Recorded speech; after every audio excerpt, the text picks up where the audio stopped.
Hello, everybody. Welcome to All Villa, No Filler. Please remember to like and subscribe. Triple underline the whole subscribe thing. Um, Morgan Rogers to Aston Villa. Fabrizio Romano, the transfer guru himself, has given it the here we go. He said verbal agreement in place with Middlesbrough for talented English winger. After final proposal, Borough accepted and player now leaving training ground to travel. Medical tests booked next 24 hours. Signing imminent. We don't know the exact fee.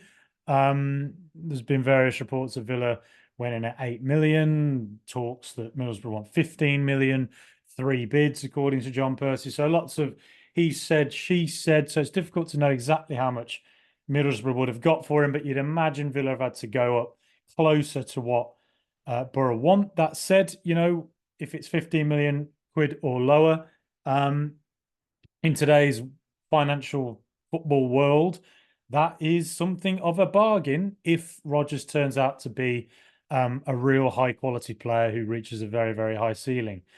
It's not particularly a risky fee either when you think about it. It's a bit riskier to go and spend 40, 50 million pounds on players who then turn out not to be any good. It's more risky to go and spend 80 million quid on players like Anthony, like Manchester United have done.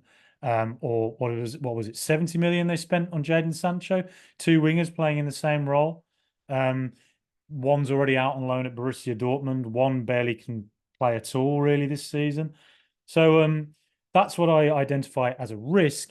When it comes to it, I think that Aston moving the mic here.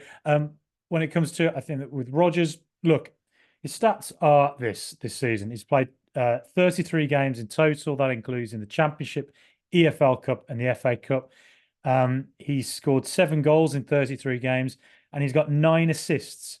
For a 21-year-old, um, not the worst stats in the world. Certainly something that suggests, at the age of 21, if that's what he's getting in the Championship already, that you'd like to think he could get better and better and reach a higher ceiling. 9 assists in particular is nice. Most of that seems to come in the EFL Cup, though. So 6 games in that, 5 goals, 3 assists in that tournament, including a goal against Chelsea away at Stamford Bridge the other day. It was a super goal, to be honest. Excellent first time. Excellent sort of surprise finish that the keeper couldn't get to. In the Championship, 26 games, 2 goals, so not that impressive. 6 assists. So that's kind of the sort of black and white goals and assists data. But what you have to remember is that there will be data that Monchi, Emery, and the scouting department are seeing that suggests with the underlying data, there is something that he does in the final third, the sort of movements he makes, as passes he makes, that suggests to them that there is actually a much higher ceiling that Rodgers can get to. There is something that they are seeing here that makes them think previous evidence of players who have similar backgrounds end up going on to become high quality players who reach a high ceiling. So there is something in this data telling our expert scouts that Morgan Rogers is a player worth investing in. And Unai Emery himself had the eye test when Middlesbrough played Aston Villa a few weeks ago.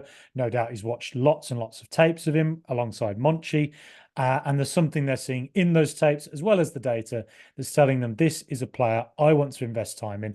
I want to bring into Aston Villa, and I want to mold into a high level player. And that is Emery's MO. He's done it throughout his career, and hopefully he can do it with Morgan Rogers. So I think there's every reason to be excited by this transfer. There's every reason to have faith in the scouting department. Like I say, it's not one that immediately strikes you as, like a Moussa Diaby, for instance, coming in from Bayer Leverkusen.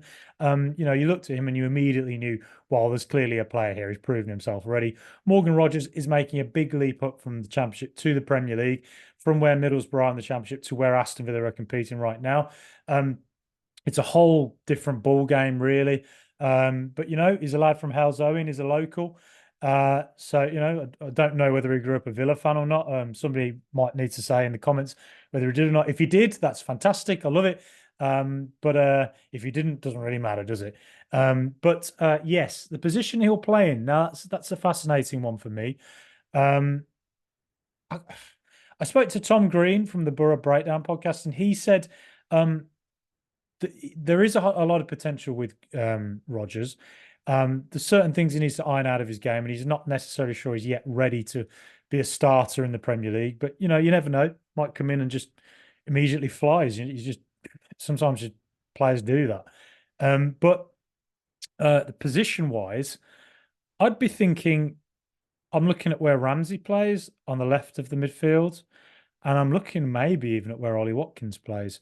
Is this a player who can be moulded into a striker, who can be moulded into a backup for Ollie Watkins, particularly now that Yon Duran is injured and potentially out until April, according to reports? Jacob Ramsey this season has been injured so much that on the left-hand side of our midfield, we've been kind of we've been sort of shoehorning players in. I mean, McGinn's done a very good job there. He's been fantastic there at times, but I'd still think McGinn's strongest position is on the right of the midfield. I think Tielemans' strongest position as well is on the right of the midfield, as well as that second striker. We don't really have anyone other than Jacob Ramsey who's naturally suits that left side of midfield position. And I think Morgan Rogers is a player that potentially could come in and, if Ramsey goes off the bench or is injured, you've got somebody like Morgan Rogers who has quite a similar profile to him, really. Runs at a team, a good skill set, good link-up play, strength. And then also, Ollie Watkins is a player who started out on the wing, got molded into a striker, and you look at Rodgers, and does he have the physical profile of somebody like a Watkins? Could he potentially also be molded into a striker? So that's an interesting one to keep an eye on as well. But yep, it's got the here we go from Fabrizio Romano. So hopefully that means that the deal, barring things going wrong at the medical or a late hitch in negotiations, hopefully that deal's going ahead in the next 24 hours. So hopefully, welcome to Aston Villa, Morgan Rogers, and I look forward to seeing where this goes.